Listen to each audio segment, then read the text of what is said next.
Hello everyone, how are you all? I hope you all are fine and feeling safe. Welcome back हम सबके अपने YouTube channel BMS lecture 17 में।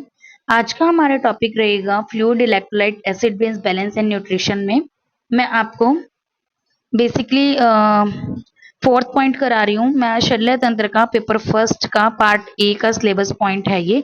तो fluid electrolyte and acid base balance and nutrition उसका fourth point है electrolyte changes in specific diseases. तीन है pyloric stenosis, intestinal obstruction और एन्यूरिया। ठीक है, तो इसके बारे में मैं आपको इसमें बताऊंगी।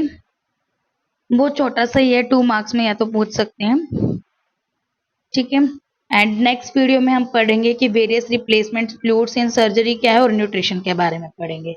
ओके, तो स्टार्ट करते हैं ये वीडियो। उससे पहले मैं आपको बताना चाहती हूँ कि जिस भी स्टूडेंट को मेरी बीएमएस फोर्थ ईयर की ऑनलाइन क्लासेस ज्वाइन करनी है या फिर पीजी प्रिपरेशन क्लासेस ज्वाइन करनी है, तो आप मुझे मेरे टेलीग्राम चैनल बीएमएस लेक्चर 17 पे मैसेज कर सकते हो या आप मुझे पर्सनली जीमेल भी कर सकते हो। My Gmail ID is bmslectures910@gmail.com। ठीक है, तो आप वहां पे मुझे मैसेज कर सकते हो। तो स्टार्ट करते हैं सबसे पहले electrolyte changes in specific diseases. अब किसमें? Pyloric stenosis. पाइलोरिक स्टेनोसिस में क्या रहता है? जो पाइलोरिक स्टेनोसिस होता है उसके अंदर आपको मिलेगा हाइपोक्लोरेमिया। ठीक है, हाइपोक्लोरेमिक रहता है, हाइपोकैल्सीमिक रहता है और मेटाबॉलिक एल्कलोसिस रहता है। ठीक है, तो ये सारी टर्म्स मैं ऑलरेडी आपको पढ़ा चुकी हूँ और इन सबकी जो वीडियोस है वो आपको मेरे प्लेलिस्ट में मिल जाएंगी शल्य की।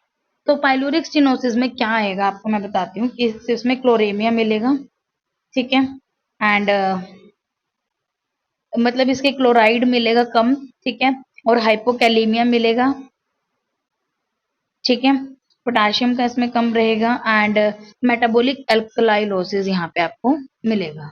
ठीक है, ये तीन चीजें हैं यहाँ पे। इसमें क्या चेंजेस मिलेंगे? तो इसके अंदर चेंजेस में आपको ये तीन चीजें याद रखनी है। सी के एम, सी के एम। ठीक है, सी के एम।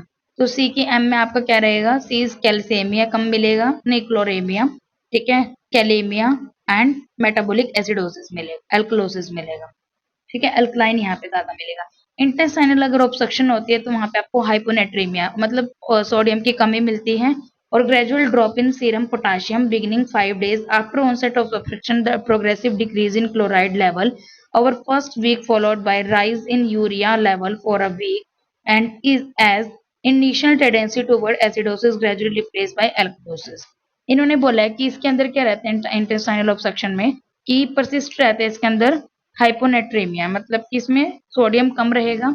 ठीक है, और इसमें सीरम पोटाशियम जो होगा वो भी कम हो जाता है 5 days में स्टार्टिंग में। उसके बाद after onset of obstruction progressive decrease हो जाता है क्लोराइड का।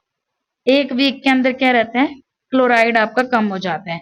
फिर क्या होता है? Rise in urea level, urea level बढ़ जाते हैं 1 वीक के लिए और इनिशियल टेंडेंसी टुवर्ड एसिडोसिस रहती है और बाद में वो एल्कलोसिस बन जाता है।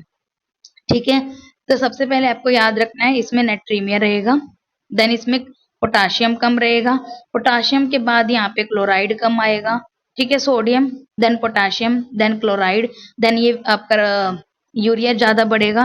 फिर पहले एसिडोसिस होगा देन एल्कलोसिस होगा। फिर एन्यूरिया में क्या होता है? Sodium is generally retain, sodium retain रहता है बट में अपीयर नॉर्मल और हाइपोनेट्रीमिया बिकॉज आपको पता है फ्लूइड रिटेंशन हुई है तो आपको सोडियम मिलेगा वहां पे कम।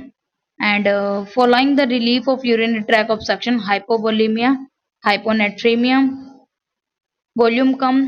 ठीक है, नेट्रीमिया हो जाएगा, कैलीमिया, हाइपोकैलीमिया, मैग्नीशियम सारे ही कम हो जाएंगे और बाइकार्बोनेट इसमें लॉस हो जाते हैं, मोर लाइकली टू अकर। ठीक है, तो इतना सा ये टॉपिक है, इतना ज्यादा इसमें से पूछा भी नहीं जाता, पता नहीं पूछते हैं नहीं पूछते, पर फिर भी सिलेबस में इस कांड मैंने आपको बता दिया। तो यहाँ पे टॉपिक कंप्लीट हो गया and thank you so much for watching my video.